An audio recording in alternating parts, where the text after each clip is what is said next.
अस्सलाम वालेकुम दोस्तों, ये जनाब कैसर भाई की छत है। मुज़फ़्फ़र इकबाल भाई के अजीज़ हैं। अभी छत बन रही है, जो है कंप्लीट नहीं हुई है।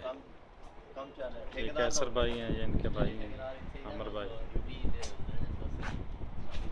सेटअप बन रहा है जी।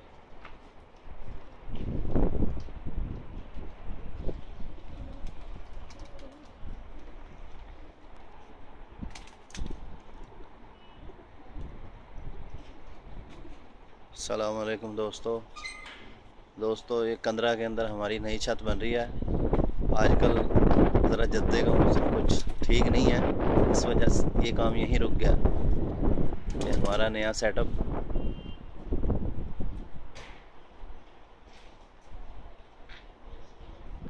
जाल वगैरह या नए बना लें हमने।